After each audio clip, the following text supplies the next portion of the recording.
nós educadores estamos querendo aproximar nossa abordagem curricular com os interesses e as aprendizagens buscadas pelos nossos alunos na era digital, por onde que a gente deve começar?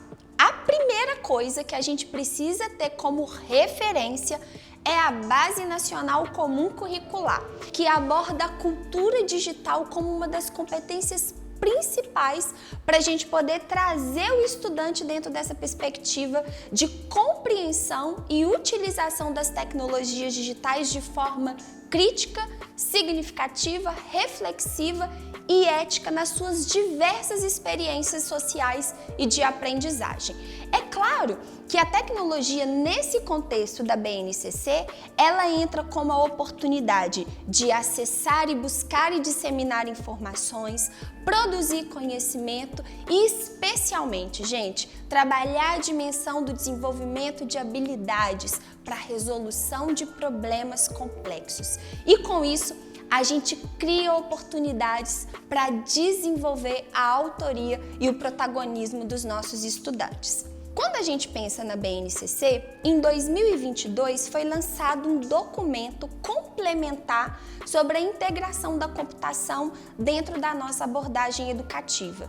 E essa integração ela tem 3 dimensões principais: trazer a perspectiva do mundo digital, ou seja, a análise de representação de dados, a perspectiva do processamento, os hardwares, o software, as redes de integração em que nós podemos trabalhar com os nossos alunos, traz a perspectiva do pensamento computacional, onde a gente ensina os alunos a trabalhar o reconhecimento de padrões, a análise de algoritmos, processo de programação, automação, análise de dados, abstração e, por fim, a gente tem a dimensão da cultura digital, que aborda essa perspectiva do comportamento social em relação à integração das tecnologias no nosso meio.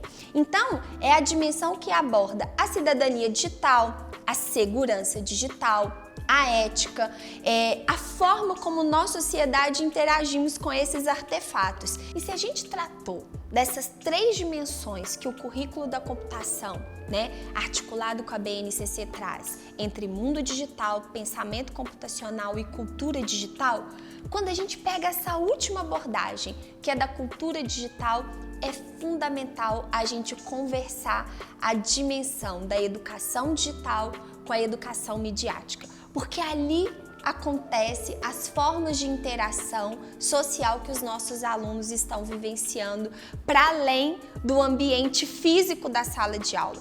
Quem de nós não já teve que mediar uma situação de BO por conflito nos grupos de WhatsApp, seja na família, seja com os alunos por situações de cyberbullying, por exemplo? Tudo começa por meio dessas interações de recursos digitais e midiáticos também. Quantos de nós já não tivemos coordenação pedagógica, professor que desenvolver projetos para poder trabalhar a interação social dos nossos alunos por meio dessas ferramentas? Então é fundamental, trabalhar não só a perspectiva do uso ferramental, mas também a perspectiva comportamental, ética e social.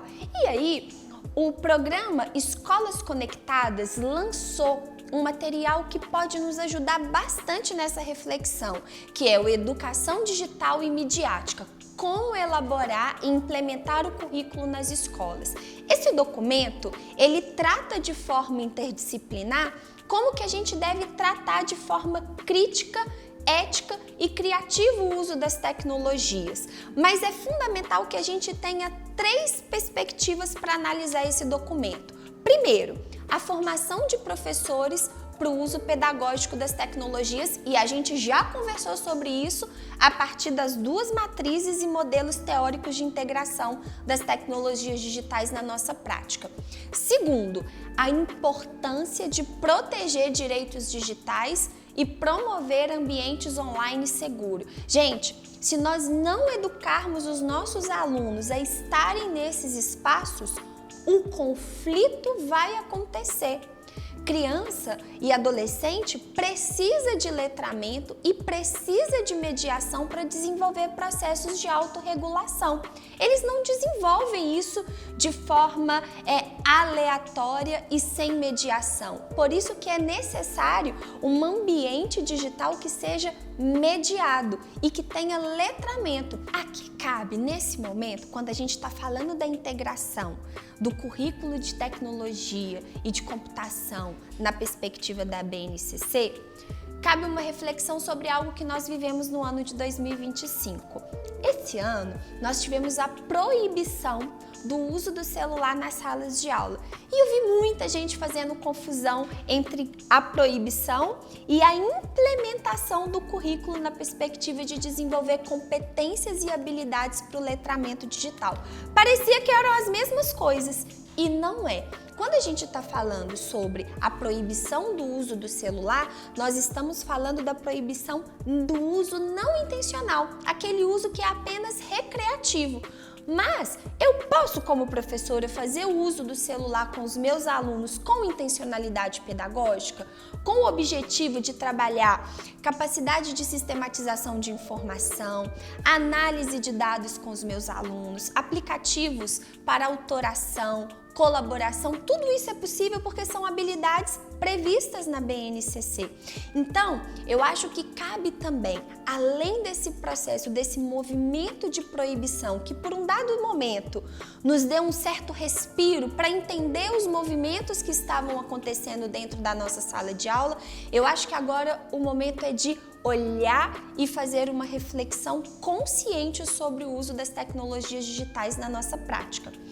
Tem um documento, que é esse mesmo que eu apresentei para vocês sobre a formação docente das escolas conectadas. Esse documento traz um referencial sobre os saberes digitais que nós, professores, precisamos desenvolver também.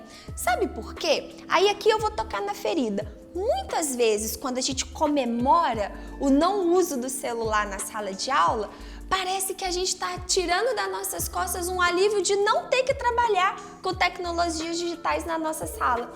E aí a gente corre o risco de não nos desenvolvermos profissionalmente. Esse é um convite à reflexão mesmo. Eu gosto muito da expressão do Rubem Alves que fala assim: ostra feliz não faz pérola. Esse momento de conflito que a gente está vivendo na nossa sala de aula entre o uso não intencional e batendo na nossa porta a obrigatoriedade da implementação da BNCC computacional até 2026 de forma integral na escola, faz a gente dar um passo para refletir sobre a nossa formação. O quanto a gente está se desenvolvendo para trabalhar ensino e aprendizagem com o uso de tecnologias digitais, cidadania digital e, especialmente, promovendo o nosso desenvolvimento profissional para que a gente saiba lidar para além da proibição com essa linguagem que conversa com o universo dos nossos estudantes. É claro que esse não é um problema só do Brasil, né? Pensar a prática pedagógica a partir da perspectiva da mediação de experiências de aprendizagem com o uso de tecnologias é uma conversa que está mobilizando o mundo inteiro. E vários estudos têm sido desenvolvidos para discutir sobre essa integração. E claro que cada país, cada território tem conversado sobre essas necessidades a partir do seu contexto. E para a gente se conectar a esse rolê sobre a nossa formação profissional que está acontecendo no mundo todo, eu vou deixar disponível nesse QR Code o acesso a como que os países, alguns países do mundo e alguns continentes estão pensando a formação profissional docente em relação à integração das tecnologias dentro dos seus contextos. Porque vamos combinar, né, gente? A gente se sente novato nessa história. Todo dia tem uma habilidade nova, uma competência nova, e é fundamental a gente se atualizar profissionalmente. Não cabe mais a gente ter só domínio pedagógico e domínio do nosso objeto de conhecimento. A gente precisa se desenvolver dentro do letramento digital, até para a gente estabelecer limite em relação ao uso dos nossos alunos, para a gente fazer isso de forma consciente. Mas é claro, se o mundo está discutindo isso, nós também vamos discutir aqui no Brasil, mas vamos discutir com o nosso jeitinho brasileiro, com a nossa afetividade, com o nosso cuidado de conectar a nossa experiência, a nossa prática educativa com a dimensão territorial continental que nós temos. E várias são as nossas práticas, várias são as oportunidades que a gente tem de fazer esse diálogo. Então, eu quero que você chegue aqui, bem pertinho, para a gente entender como que isso está acontecendo aí, ó, na vida real, na sala de aula. E eu não vou conversar sozinha sobre isso, não.